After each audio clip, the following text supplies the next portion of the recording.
Are you tired of these? No?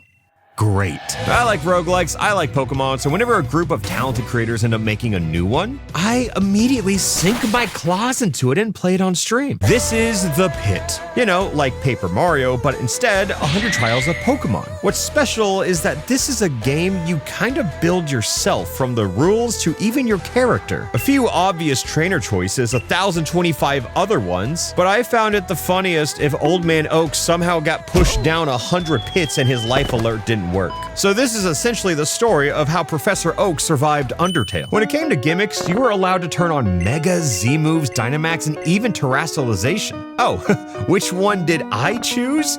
All of them? I had 100 floors ahead of me and I wanted to experience absolute chaos. To start things off, you get to choose 3 starters out of a box of 9, and wow, yeah, I think I'll take the Terapagos, Gallade, and a future Decidueye. So as I started the first pit, I realized something. The enemies start out at level 1, but on floor 2, they'll be level 2, and on floor 3, they'll be level 3, and I think you can just assume the rest. Given that these enemy teams are random, like random, simply picking the good ones might not be enough. Yeah, my first opponent had Onyx, but it could have been Miraidon. You know, it's like equally as likely. At the end of each floor, you earn 3 random items, and none of them are guaranteed to be good.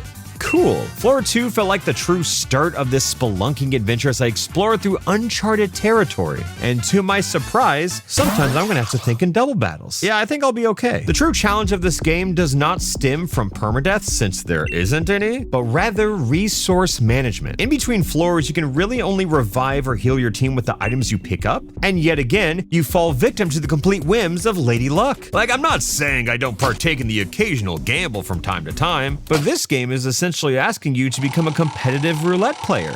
And I think I can handle that. On floor 5, I encountered the first pit stop. Here you can spend your cold hard cash on held items, TMs, Evo Stones, and game-breaking gimmicks. Money is hard to come by in this game, but the Mega Ring only costs $5,000. But each Mega Stone is $15,000. Meanwhile, the Terra Orb that works on every single Pokemon was only $10,000, which means I now had a goal. But first, I learned the move relearner is free. And in a game of sheer randomness, Gallade had a moveset that was more than capable of being ready for absolutely everything. What a strong level 8 Pokemon. This is what balance truly looks like. I know I was just complaining about money, but apparently there's a 20% chance that on any given floor, you could meet an event Pokemon, and this floor featured a Meowth that gave me an amulet coin, which means I accepted expensive money for free, which is famously known to be a very good deal. Each floor requires you to fight a trainer, press the A button a couple times, and it's on to the next. Again, Gallade is shockingly good for a challenge like this. I mean, the typing isn't phenomenal with only 2 resistances, but it's more so about being able to learn an unnecessary amount of coverage moves. And oh, once I switch that ability and give him sharpness, mark my words, Gallade will be destined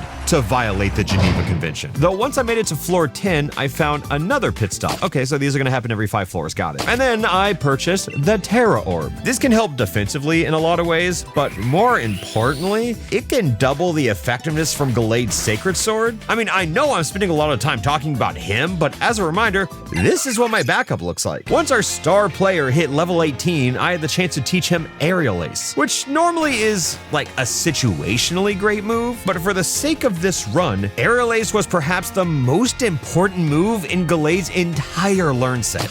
And I will explain why later. My main and humble goal for this run was to achieve an ultimate Mega Z-move Dynamax Terrestrialized Demon of Eldritch Horror. So I purchased a Mega Ring, but still had to save up for Galladite. Then on floor 16, I encountered a friendly Munchlax NPC who handed me leftovers for free. Yeah, I know some say I'm lucky, but I say maybe this game's just easy because Terapagos is close to being competitively viable now. As far as this team goes, I know what you're thinking, and I agree. Dartrix is absolutely the weakest link, as it isn't A, a legendary with one of the best abilities ever made, or B, an evolution with 18 different coverage moves. Luckily, on floor 18, the magical wizard of Zigzagoon offered me a wonder trade, essentially taking a Pokemon of mine and trading it with a genuine random exchange. Like anything. It could be Groudon, it could be Silcoon, or it could just be another Dartrix. However, I was willing to take the chance as once again, becoming a professional roulette player was finally starting to pay off. Is it a Weedle?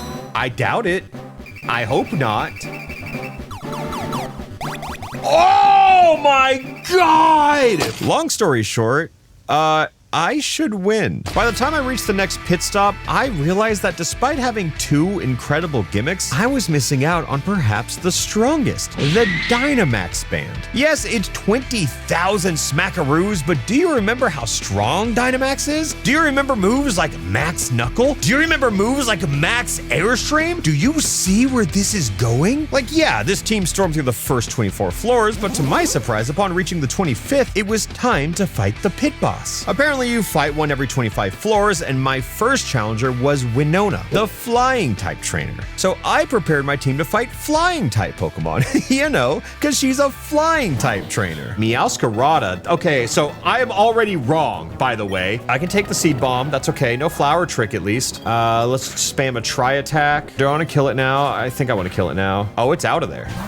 Oh, that's fine, I think. Okay, so it's just a random team. I don't need to play around Winona's flying types at all. So this is dead no matter what. Let me throw out AP now. Meowscarada comes back out. I eat a Seed Bomb. Okay, bye. Oh, and there's Altaria. There it is. Good AP then. Oh, wait. Level 25 Mega. Oh, I am cooked. Oh, Earthquake. Okay, got it. Got it. Believe it or not, I live those. I'm pretty sure I heal after this, so I think it's in my best interest to just sack. I think I just got to go for Aerial Ace. I think I live Earthquake, though. Whoa. Oh, I can use items too. I forgot, like an asshole. Wait, yeah, fuck it. Yeah, look, give me Terapko's back. Yeah, we'll play that game. Dragon Claw, though. Okay, cool. I think if I spam healing items, I'm actually fine here. Let me just outspeed this Altaria. Actually, I just kill. I don't know if I'm faster than Meowscarada. Oh my God. Okay, wow, would you look at that? Is my team still dead though? Oh wow, they are. If you've been paying attention, every trainer I fought so far has had exactly 3 Pokemon, just like me. So after defeating Winona, I got to choose a 4th from a curated selection with hits such as Nidoran, Carablast, Graveler, Spearow, or Galarian Darmanitan. Yeah, I'm gonna choose Galarian Darmanitan. So going forward, every single trainer was gonna start having 4 Pokemon. And when my opening was Gallade with the supporting comfort of Iron Hands, I wasn't too worried. Especially because I learned that you can just set your own EV spread in this game. And if you don't know what this is, it's just nerd shit that roughly translates to strong Pokemon just became more stronger. With newfound stats, my team easily swept through the next few floors, but then everything changed once I earned enough money for the Dynamax band and an ability capsule. As I mentioned earlier, Gallade has an incredibly diverse moveset, and the best ones that I settled on were Sacred Sword, Psycho Cut, Aerial Ace, and then I kept kind of switching back and forth between Night Slash and Leaf Blade. With Sharpness, all of these moves become even stronger, and with the Dynamax band, they become lethal. Look, Dynamax is fun and all, but it was not balanced. It used to double your health and replace all your moves with stronger versions that either buff or debuff stats. So when Gallade now has access to Max Knuckle that boosts attack, or Max Airstream that boosts speed, how do you beat this thing? And doubles, it's even better since the buffs fall on both party members, you know, because Iron Hands needs to hit a little harder. I've played a lot of roguelikes in my day, and every now and then you find a build that just makes you feel stronger than God himself. And yeah, I ran the calculations, this Gallade is. I'd love to show you the struggle, I'd love to show you the pain. I mean, truly and genuinely, that's what roguelikes are about to me. Getting the absolute life kicked out of you time and time again until eventually something just clicks. But this game is too random and too forgiving to stop the behemoth of Dynamax Gallade. And in case you're wondering, yeah, I tried it. You cannot Dynamax and Mega and Terrastalize. You gotta choose one, and I think that kind of sucks. It makes sense that you can't use Z moves and Mega since they both require held items, but come on. Mega Terrastalize Dynamax Gallade shouldn't be an impossibility. I mean, it sounds hilarious. Sure, I'm sweeping the game without it, but wouldn't it just be funny? Despite that, the biggest drag that was starting to occur is that normally in the Pit of 100 Trials, you fight one fight and move on to the next floor. But in this game, some floors had up to 4 or 5 trainers, and when each have 4 Pokemon and I have limited healing items, that's a lot. It's hard, but not in a challenging way. It really just felt like it took a lot of time, since most of my gameplay revolved around pressing the A button with my late game build throughout the early to mid game. At least by the time I made it to floor 50, Giovanni put forth an honest attempt to stop me. Oh, Meow, not the psychic type. Why is he gotta open with a psychic type? So this is what I'm gonna do. Max airstream for neutral damage. It hits me. I proc weakness policy. I'm faster than it now. I think I have something here. Oh, I'm faster than it now. Oh, that's even worse. Okay, now I can play around it. You see how little damage that did? Let's go +2. Wait, where the fuck is my weakness policy? Oh, I have bright powder, that's right. I'm just gonna aerial ace here. Whoa, okay. Huge, huge. It was a read. I'm gonna Terra here in case it sneaks in a bug. It shouldn't. There's actually no world where this even matters because it should just die. Okay, Meowstic comes out. We aerial ace like we were going to last time. And now the ace comes out. Oh, Nidoking. I thought it was gonna be right on. Anyways, Psycho Cut. It's all the same to me. Yeah. We struggled on that one way less than Winona. I don't know. Oh, I get another guy. Who could? Oh, Salamence, hold up. I'm sorry, but what world do I not choose Salamence here, right? Since I preferred Dynamax Gallade over Mega Gallade, my team was now divided into accompanying and equally gimmicky factions from Electric Terra Iron Hands or Mega Salamence with Aerial Aid. Look, I know you think this team looks broken, and you would be correct, but to really stress how broken it is, I want to point out that this is what the bench looks like. Yeah, I know, right? Now that I'm beyond floor 51, my team is fully evolved, fully loaded up, and ready to challenge the world. Unfortunately, the world was not quite ready for my challenge. The early game was a bit difficult since, sure, I had strong Pokemon, but they didn't have the oomph that they do now. I was running into a lot of powerful mons while my team was still being assembled, which is fine, the opponents are random after all, but I wish they scaled better. Like, there was an option to have your opponent scale, and I sure did turn it on, but despite that, I'm still fighting Whismers and Haunters. So when it came down to the 75th floor, let's see how well equipped this impossible team of roguelike perfection can truly be. Oh, Altaria, we meet again, I see. Let's just go crazy here. Darmanitan is kind of fine if it gets its kill and then dies. Sky Attack, wait, we can snipe in here. Hold up. As long as I don't miss Icicle Crash, I didn't want to say it. Yeah, we're fine. Darmanitan, I say just kind of keep going until you can't go no more.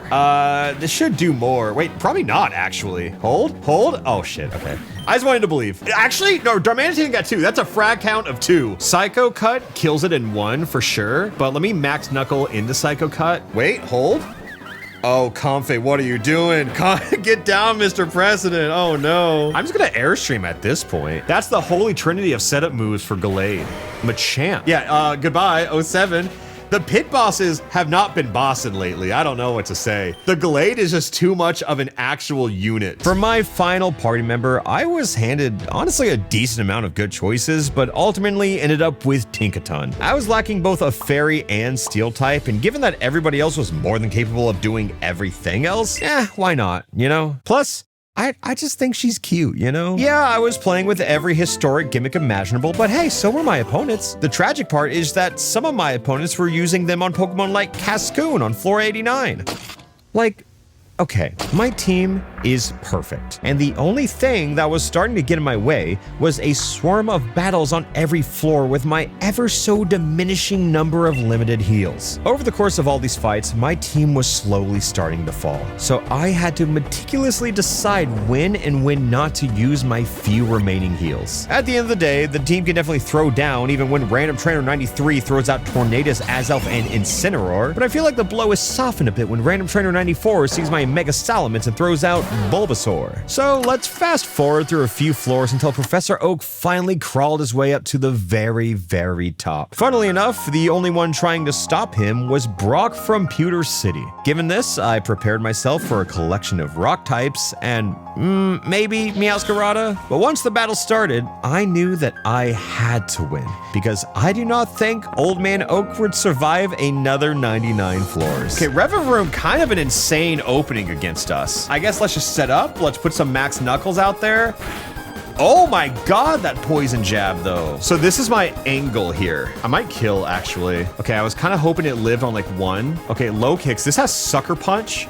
which I'm a little scared of, so I'm gonna full restore here. First impression. Oh, and it missed. I think I am gonna break out the Steel Terra, but I guess that max airstream would have been value. I would have gotten it and dodged it. Okay, no, it's okay. Can't focus on the past. We got Braviary now, and we're Steel Terra. I think I Psycho Cut. Where's it going? No dark? Oh, it's flying. Terra flying. Yeah, thank God I'm Terra Steel. Big damage, crit.